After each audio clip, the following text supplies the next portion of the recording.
স্বরাষ্ট্র উপদেষ্টার কাজ তরকারিতে লবণ হয়েছে কিনা, পেঁয়াজ হয়েছে কিনা এটা দেখা না। আমরা এমন কোন স্বরাষ্ট্র উপদেষ্টা চাই না যে জনগণের নিরাপত্তা নিশ্চিত করতে ব্যর্থ। সংসদ নির্বাচনের আগে হচ্ছে এদেশের মানুষের নিরাপত্তা নিশ্চিত করাটা ইম্পর্টেন্ট। নির্বাচনের জন্যই আমরা এতদিন এদেশে গণতন্ত্র ছিল না, কোনো নির্বাচন ছিল না, যে হাসিনা হচ্ছে নিজের জোরে ক্ষমতা বলে সে সবসময় ভোট চুরি করে নির্বাচিত হয়েছে। তো সেই জায়গা থেকে আমরা একটা সুন্দর এবং সুষ্ঠু নির্বাচন চাই, কিন্তু আমরা দেখেছি নির্বাচনের তফসিলের পরপরই হচ্ছে আমাদের সহযোদ্ধা হাদি ভাইকে গুলি করা হয়েছে এবং এটাকে আমরা গভীর ষড়যন্ত্র হিসেবেই দেখি। নির্বাচনকে বিভিন্নভাবে প্রশ্নবিদ্ধ করার জন্যই প্রকৃত শক্তি যারা আছে, যারা হচ্ছে স্বৈরাচারের দুঃসররা ছিল, তারা ইন্ডিয়াতে বসে, বিদেশের মাটিতে বসে এদেশকে নিয়ে, এদেশের মানুষকে নিয়ে, এদেশের মানুষের নিরাপত্তা নিয়ে চক্রান্ত করে যাচ্ছে। তো সেই জায়গা থেকে আমরা দেখেছি যে আমাদের সহযোদ্ধা হাদি ভাইকে গুলি করা হয়েছে এবং গুলি করে যে গুলি করেছে তাকে এখন পর্যন্ত গ্রেপ্তার করতে পারে নাই। আমরা 24 ঘন্টা আলটিমেটাম দিয়েছিলাম, কিন্তু সেই 24 ঘন্টা আলটিমেটাম পার হয়ে যাওয়ার পরেও আমরা খুনির কোনো হদিশ পাই নাই এবং অনেকগুলো সূত্র থেকে আমরা জেনেছি যে খুনি নাকি ভারতে পালিয়ে গিয়েছে।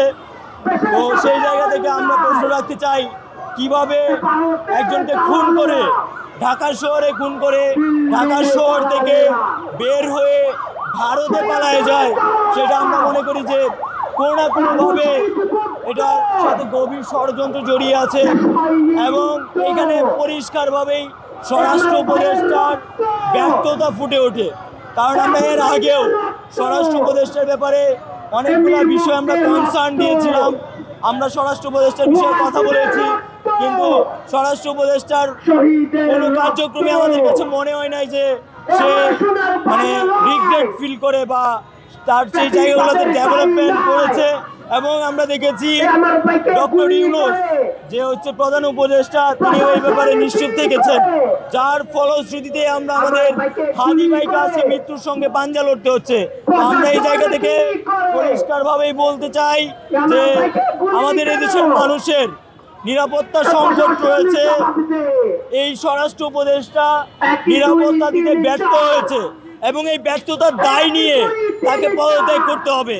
কারণ আমরা এমন কোনো স্বরাষ্ট্র উপদেষ্টা চাই না যে জনগণের নিরাপত্তা নিশ্চিত করতে ব্যর্থ।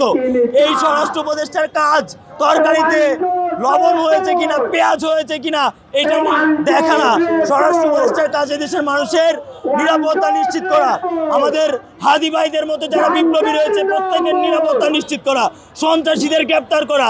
কিন্তু আমরা দেখেছি তার বিপরীতে সন্ত্রাসীদেরকে হামলা করা, সন্ত্রাসীদেরকে জামিনে মুক্তি দিয়ে আমাদের ভাইদেরকে গুলি করানো হচ্ছে।